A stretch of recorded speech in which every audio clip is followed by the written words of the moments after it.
Okay, let's go ahead and talk about Newton's third law of motion. Whenever one object exerts a force on another object, the second exerts an equal and opposite force on the first. Now, an easier way to say this is that for every action, there is an equal and opposite reaction. For example, if you're kicking a soccer ball, you put force onto the soccer ball so that it can go. But if you'll remember a time when you did kick a soccer ball, you also feel the force on your toes. So you're giving a force by your foot kicking the ball, but the ball is also giving an opposite force, an opposite reaction back on your toes. And that's what this law is discussing.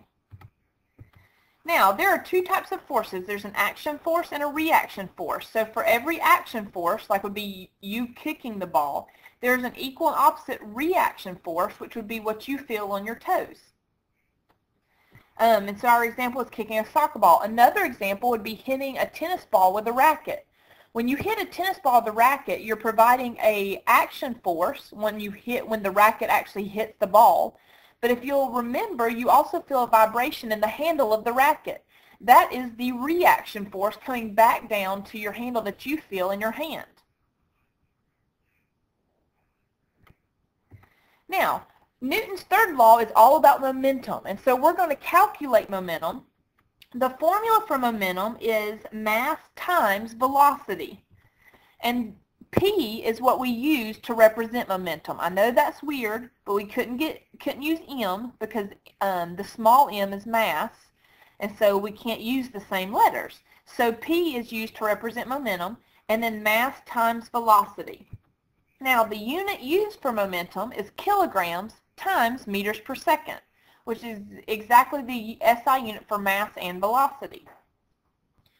Now, we're going to go ahead and do some practice problems, and I want you to try these on your own first. Go ahead and try to make your own circle and try to do questions 1 and 2.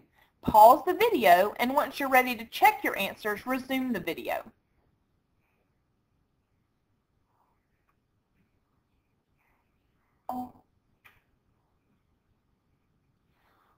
All right, let's go ahead and look at this. Now, our formula, if you'll remember, is P equals M times V. So your circle that you tried to draw by yourself this time should look something like this.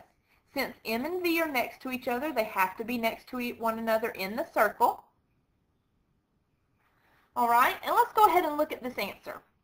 An athlete has a mass of 73 kilograms, and that athlete runs with a constant forward velocity of 1.5 meters per second. What is the athlete's momentum? So all you should have done was multiply 1.5 times 73, which should have given you a momentum of 109.5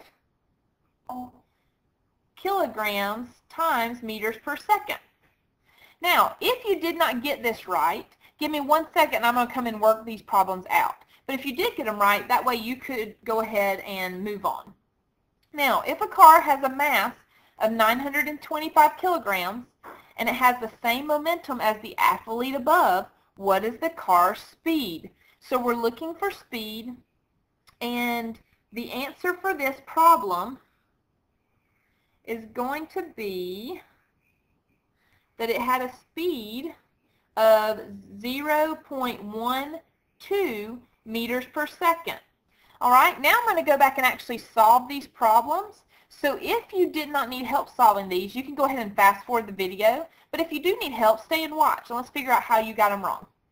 Now, for this first one, an athlete has a mass of 73 kilograms, running with a constant forward velocity of 1.5 meters per second. What is the athlete's momentum? And remember, we always write out the variables to tell us which one we have and which one we don't. And it said, what is the momentum? So we know we're looking for it. The mass was 73 kilograms. The velocity was 1.5 meters per second. Now we write our formula in letters, P equals M times V, then we fill it in with numbers, 73 kilograms times 1.5 meters per second, and that then equals, once you multiply them together, the 109.5 meters per second. Okay, now let's look at question problem number 2. we're going to have the same three variables, P equals, M equals, V equals, and it gives us, it actually tells us we're going to use the momentum from problem number 1. So we're going to use the same momentum that we discovered in problem number 1. It asks what is the car's speed, so we know we're looking for velocity, and it tells us that the car has a mass of 925 kilograms. So since we're solving for velocity or speed, we have V equals. And if you'll cover it up on your circle, you'll see that the formula for V equals is momentum divided by mass. So we'll go ahead and fill that in with our numbers. 109.5 meters per second. Oh, I'm sorry, I gave y'all the wrong units over here.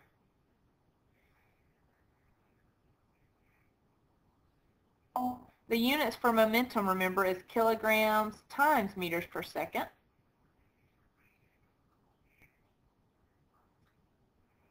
And that's divided by the mass of 925 kilograms. Once you divide that, you get the 0.12 meters per second. And if you're curious of how the units cancel out, just so you can see it, these kilograms cancel out. That's why the velocity then equals meters per second.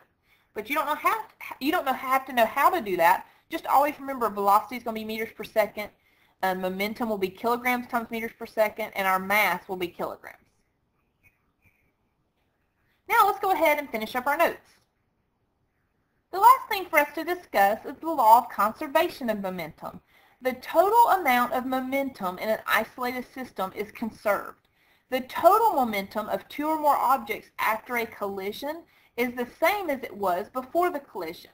So that just means that momentum is never created or destroyed. Same thing that we've talked about as far as law of conservation previously. Now, if you're having a hard time picturing or wondering what momentum is, think about if you're running down a steep hill. You know how as you run down a steep hill, it gets faster and faster, and the harder it is for you to stop, and that feeling of going faster and faster and needing to come to a stop, that's momentum. You're gaining momentum as you run down that steep hill. And so that might give you something a little bit to way to visualize what momentum is. Now, let's go ahead and summarize for today. And your summary today is a one-word summary. I want you to pick one word that encompasses the entire video from today. All right? And I hope you have a good evening, and I'll see you in class.